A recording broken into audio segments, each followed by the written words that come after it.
Happy Wednesday, everybody. Welcome to the Brownwood Lions Coaches Show. I am Derek Stuckley, along with Brownwood Lions head football coach, athletic director Sammy Burnett. And Coach, we are 2 days away from the second game of the season. So kind of update everybody, how's practice going this week? How are things looking? It's been going well. We have good game plans on both sides of the ball. At this point, you come off of a win. That was important for us. Now it's to educate and stay mature about what we're trying to do and realize how we got there and what you got to do to stay on top and continue to get those wins. So that's been our focus this week is, stay mature about what we're doing, understand that it's hard work and effort and dedication that got us where we want to be. It's not time to start resting and thinking we've reached some kind of pinnacle because we haven't. We've just got started well. So that's been our focus for the week, and it's been a good week. Marble Falls coming to town Friday for the home opener. Of course, last year Marble Falls beats Pflugerville Conley 52-7 to start the season. This past Friday they lose to Pflugerville Conley 40-14. So is Conley that much better? Did Marble Falls lose a lot? I guess what's the difference in the team? They're different dynamically. Their quarterback they had last year is now playing a slot running back type guy. He's a good athlete, really good athlete. They're still big up front. They got two really good guards. They got a tackle that last year was pretty dominant, number 73. They're good up front, but I think the key in that game was the turnovers. The turnovers and the big plays. They jumped out early and scored, and Conley got some mistakes or some turnovers, and they made some mistakes, had some big plays, got through the back end, scored some big plays on some touchdown passes.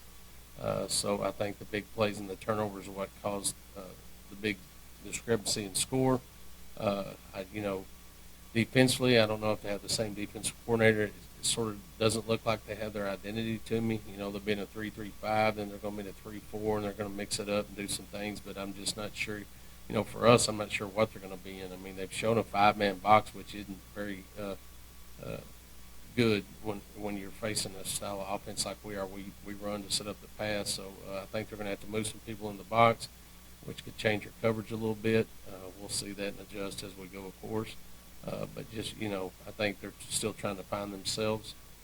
But in that style of offense, you got to control the clock. You got to move the chains. You can't get behind the chains. You definitely can't turn the ball over because they're not a big play team unless you aren't disciplined. They're going to have a bunch of eye candy. They're going to do a lot of things to confuse you, to lose track of football. So you got to read your keys. And I thought Conley did a good job of that. I think they gave him one or two big plays, and other than that, they stopped them and forced turnovers. And I thought they were a lot better defensively than Conley was last year. And then offensively, they just didn't look like Marble Falls was, plugging along like they do on a full engine. That takes time, and they'll be better this week than they were last week. But I tip my hat to Conley, coming off last year's loss, which was big, and to beat them the way they did was huge. But they're still a good football team. They got a lot of senior leadership, a lot of guys that played against us last year. So we're going to have to buckle down and go. A team that's trying to control the clock, you got to maximize your touches on offense. You cannot leave the field without scoring some sort of points. So we got to really focus on that, make sure we're executing. And defensively, you just got to read your keys and be very disciplined and do what you're told. It's like I shared with the kids in this style of offense, you may not make a tackle, and someone else may make 12, but because you did what you did, they were allowed to make those tackles. So in all lessons, you made those tackles as well. You start trying to do someone else's job, then you'll get in trouble. So eye discipline is going to be very important. We got to be physical, win the line of scrimmage on both sides of the ball. Don't turn the ball over offensively, and see if we can force some turnovers defensively. Right. Kind of along those lines, of course, we all know Marble Falls loves to run the ball, and y'all did a great job run defense against Wiley last week. Just kind of how you see that matchup. I think that sort of fits into what we're really good at. We do have some kids that are banged up, but we're going to try to give them a chance to get out there and go. But the key, again, is if you let them confuse you and deceive you, they will. You've got to stay focused on your keys. You got to do what you've been asked to do. Control your gap. It's all about gap control. They've only thrown the ball about 5 times, and but they're good at it. They lull you to sleep. They'll have a coach that sits there and watch your back end. As soon as you get lazy or complacent and start looking in the backfield and trying to guess, they're going to pop you with a pass, and that's where they can make some big plays. So again, we just got to be real sound. It'd be real nice to stop the run because that's what they do, and trying to get them to do something that they're not accustomed to doing. They're accustomed to go 3 yards in a cloud of dust. They're accustomed to winning the line of scrimmage. We got to win those interior battles for sure. All right. Offensively, last week, get 35 points. Had about 330 something yards, 240 were on the ground. I guess what would you like to see out of the offense this week that maybe you didn't see last week? I like to see consistency. Not as many busted assignments up front. Make sure we know where we're going and engage those blocks with the offensive line and don't come off. I thought we came off a little bit early. Running backs making sure they're picking up their protections. Receivers running proper routes. And, quarterbacks making the right reads. I thought we did a good job of that last week. We didn't have many mistakes. We did have some accuracy issues with the quarterback, but he's been really working on that, trying to get on top of the ball and not releasing it high, keeping his elbow up, those kind of things. But just a pure execution. Just let's continue to step up on rung on that ladder every week and see if we can't look better this week offensively than we did last week. As far as their defense goes, what concerns you about them most? Just the uncertainty of what they're going to do and how they're going to do it. I don't think that they can line up the way they've done and stop the run. If they're going to try to play those outside linebackers as tweeners, then we got to make them decide what they want to do, cover the run or the pass, but not allow them to do both. And then when we have the opportunity, we cannot offensively, we cannot get behind the chains. We got to move the chains forward. We can't get penalties that puts us behind the chains. It makes us one-dimensional.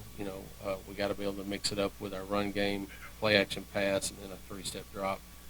Do think we have an opportunity to take some shots and create some big plays just by pressuring them by our run game and moving those safeties and corners in the box. So we'll take those opportunities, but it's vital that we execute and that we're running on all cylinders and putting points on the board. Like I said, whether it's a touchdown or a field goal, we got to put points on the board every time. You mentioned Monday had a few kids banged up. What's the health report looking like? Right now we still have Jaden Gordon is out with a knee ACL injury. Grace Stewartson still out with a hamstring tear. Hopefully he'll get back in a couple of weeks. Logan McKibben got out of the hospital yesterday, so that was really good news. He has a bruised kidney. He's out for at least 4 weeks. Davis Lee's probably 50-50 whether he plays or not. Friday, he's been rehabbing all week. He hadn't practiced yet. One of our captains, very smart kid, he's out there coaching guys up right now. If he's not out there, but we'll see how that goes by tomorrow afternoon. Sam Coleman is probably going to play, but it might be real limited. He'll start the game early. We'll see how it goes. But he has a shoulder issue he's dealing with. Stevie Ramirez and Cole Miller both have banged up ankles, but they've been practicing all week. They limp around a little bit, but they're getting treatment, so I'm sure they'll be ready to go. Good.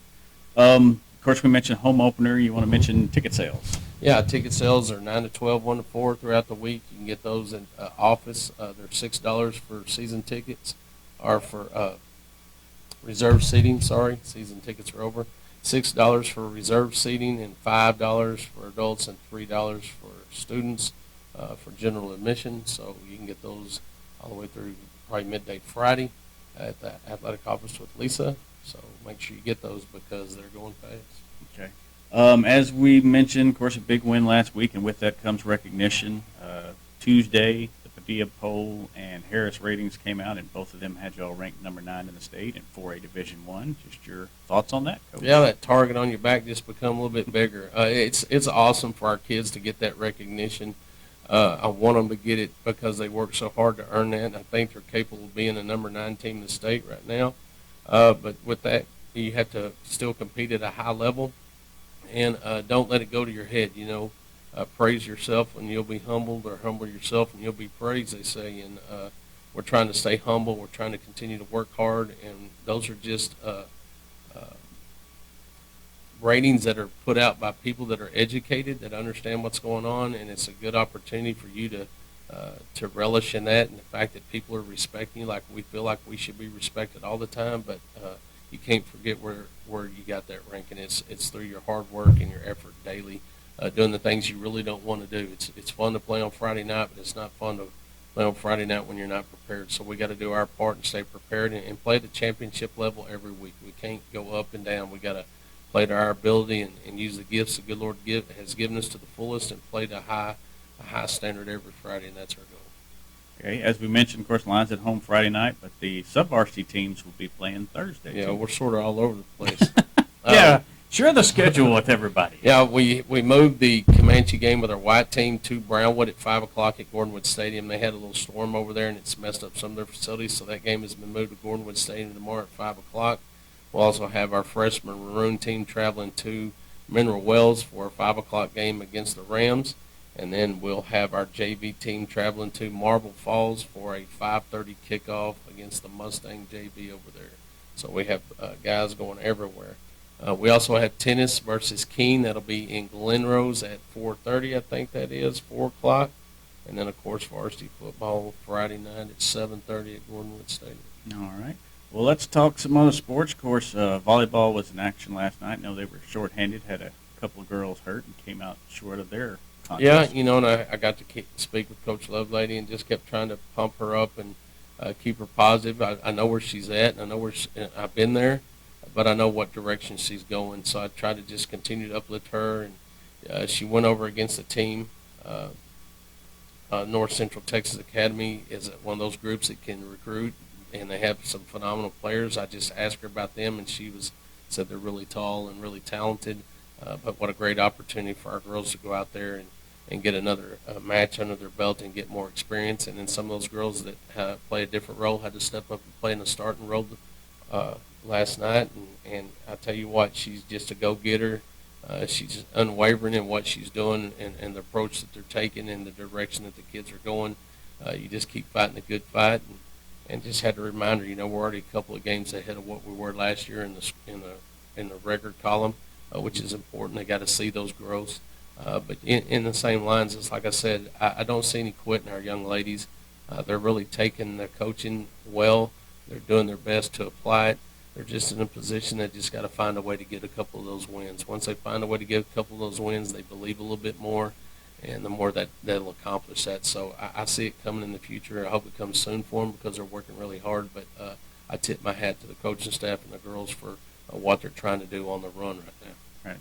And, of course, we mentioned football injuries earlier. Volleyball, when you got 2 of your 6 starters out, yeah, 33% of your lineup. That's there. tough. Now you're putting different kids in different positions, and you try to maturate that lineup together.